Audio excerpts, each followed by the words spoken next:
शिवाजी एवं मराठा राज्य 1627 ईस्वी से 1680 ईस्वी तक। शिवाजी महाराज का जन्म महाराष्ट्र में पूना के शिवनेरी किले में 10 अप्रैल 1627 ईस्वी को हुआ था। इनके पिता शाहजी भोसले तथा माता जीजाबाई थीं। इनका लालन पालन पूर्णतः अपनी माता जीजाबाई द्वारा किया गया, जो अपने पति से अलग रहती थीं।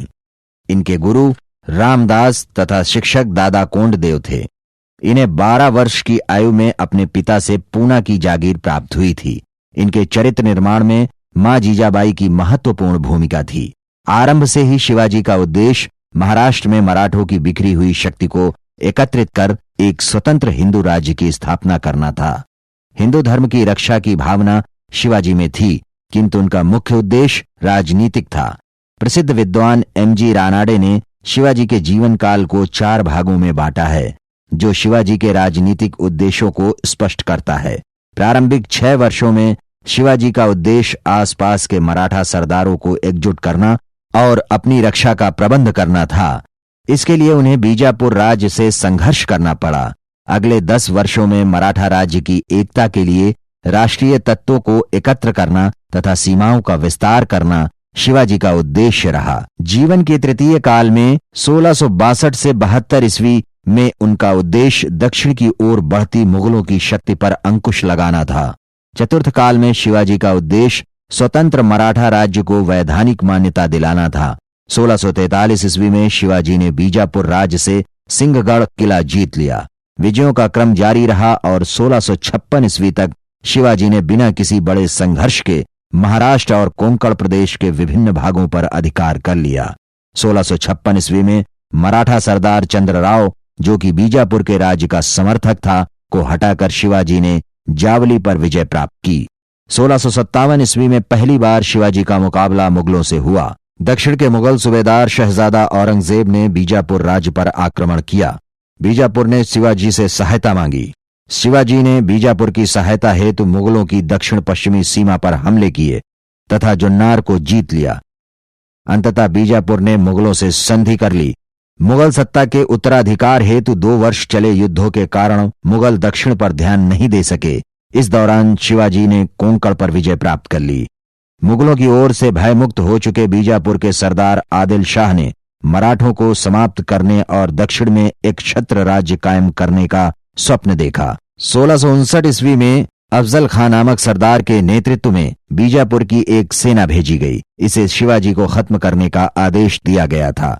अफजल खान ने रणनीति व कूटनीति सभी का सहारा लिया, किंतु शिवाजी ने दोनों ही तरह से माकूल जवाब देते हुए बीजापुर की सेना को पराजित कर दिया।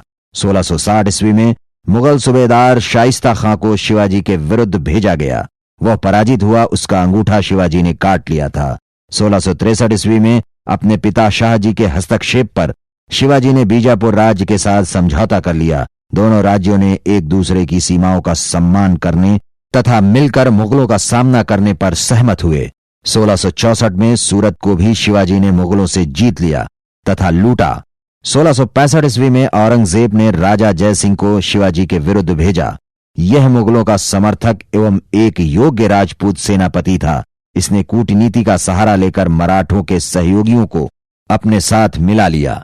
जय सिंह ने पुरंदर के किले में शिवाजी को घेर लिया।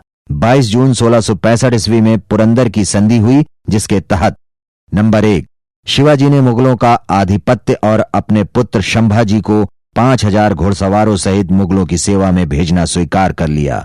नंबर 2 शिवाजी ने अपने 23 किले 4 लाख हूण वार्षिक आय वाली भूमि मुगलों को दे दी। नंबर 3 बीजापुर के विरुद्ध मुगलों को सैन्य सहायता देना शिवाजी ने स्वीकार कर लिया। कालांतर में इस संधि में एक शर्त और जोड़ी गई, वह थी कोंकण तथा बालाघाट की भूमि शिवाजी को दी जाएगी, जिसके बदले वह मुगलों को 13 वर्षों में 40 लाख हूण की राशि देंगे।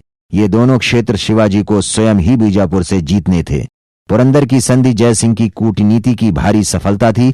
इससे न सिर्फ शक्तिशाली मराठे मुगलों के अधीन हो गए, बल्कि बीजापुर व मराठे एक दूसरे के शत्रु भी बन गए। दक्षिण में मुगलों की शक्ति का परचम लहराने लगा।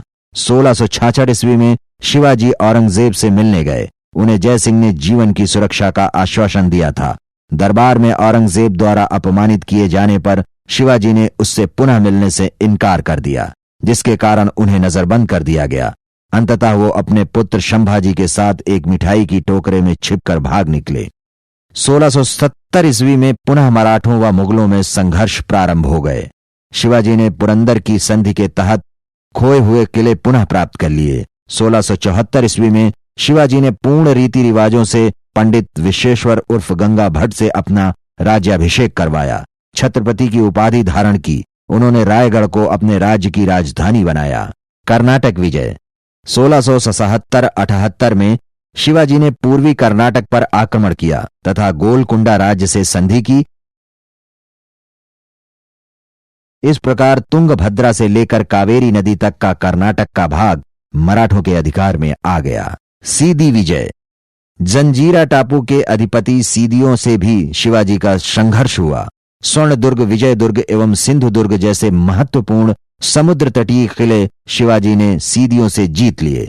शिवाजी ने अपनी एक नौसेना का निर्माण किया, किंतु वह पुर्तगालियों से गोवा और सीदियों से चोल व जंजीरा नहीं प्राप्त कर सके। किंतु 1636 ईस्वी में सीदी शिवाजी की अधीनता मानने लगे, जो अब तक अहमदनगर राज्य के अधीन थे। कुछ वर्षों बाद सीदियों को मुगलों का संरक्षण प्राप्त हो गया और वे शिवाजी के प्रभाव क्षेत्र से बाहर हो गए। कोंकण प्रदेश को जीतने में शिवाजी सफल हुए। इस प्रकार शिवाजी ने आजीवन दक्कन के राज्यों बीजापुर, गोलकुंडा आदि के साथ साथ मुगल सत्ता से भी संघर्ष किया और एक सशक्त मराठा राज्य का गठन करने में सफल रहे। शिवाजी की मृत्यु के समय दक्षिण में मराठे मजबूत क्षेत्रीय शक्ति के रूप में विद्यमान थे। शिवाजी के मराठा राज्य में महाराष्ट्र, कोंकण और कर्नाटक के विशाल क्षेत्र सम्मिलित थे। राज्य की आय 1 करोड़ हूण प्रतिवर्ष थी। आसपास के क्षेत्रों से मराठे चौथ लिया करते थे। चौथ के तहत प्रभाव क्षेत्र में आने वाले क्षेत्रों की कुल वार्षिक आय का 1/4 भाग मराठा राज्य को प्राप्त होता था। उल्लेखनीय है, शिवाजी का उदय काल ऐतिहासिक दृष्टि से मध्यकाल के अंतर्गत आता है। आधुनिक काल में शिवाजी के उत्तराधिकारी तथा पेशवाओं का काल आता है, अतः हम अब इन्हीं का अध्ययन करेंगे। शिवाजी के उत्तराधिकारी और मराठा राज्य। शिवाजी का ज्येष्ठ पुत्र संभाजी था। वह बालपन से ही अभिमानी एवं विलासी प्रकृति का था, अतः शिवाजी ने संभाजी को पन्हाला किले में कैद कर रखा था। शिवाजी की मृत्यु के समय संभाजी कैद में था। शिवाजी के मंत्रियों ने संभाजी को अयोग्य मानकर संभाजी के छोटे और सौतेले भाई राजाराम को छत्रपति बनाने का निर्णय लिया। इसके लिए गुप्त रूप से तैयारियां की गईं, किंतु इस निर्णय के विरुद्ध सेनापति हम्मीराव मोहिते ने संभाजी की सहायता की और उसे पन्हाला के किले से मुक्त कर दिया। संभाजी ने राजधानी रायगढ़ को जीत लिया तथा राजाराम को उसके समर्थकों सहित कैद में डाल दिया। 1680 ईस्वी में संभाजी मराठा राज्य की गद्दी पर बैठ गया। 1681 ईस्वी में औरंगजेब के विद्रोही पुत्र अकबर द्वितीय ने संभाजी से सहायता मांगी, जिस पर संभाजी ने उसकी सहायता की। औरंगजेब दक्षिण तक मुगल परचम फहराने का आकांक्षी था, अतः अवसर का लाभ उठाते हुए 1682 ईस्वी में एक विशाल सेना के साथ सम्राट औरंगजेब स्वयं दक्षिण भारत पहुंचा। 1686 ईस्वी में बीजापुर तथा 1687 ईस्वी में गोलकुंडा को मुगल सेनाओं ने जीत लिया। इसी के साथ मराठों से संघर्ष प्रारंभ हुआ। 1689 ईस्वी में संभाजी अपने मंत्री कवि कलश के साथ मुगलों द्वारा गिरफ्तार कर लिए गए। औरंगजेब ने संपूर्ण खजाना सौंप देने का संभाजी को निर्देश दिया, किंतु संभाजी नहीं झुका। अंततः कठोर यातनाएं देकर उसकी हत्या कर दी गई तथा शरीर के टुकड़े कर कुत्तों को खिला दिया गया।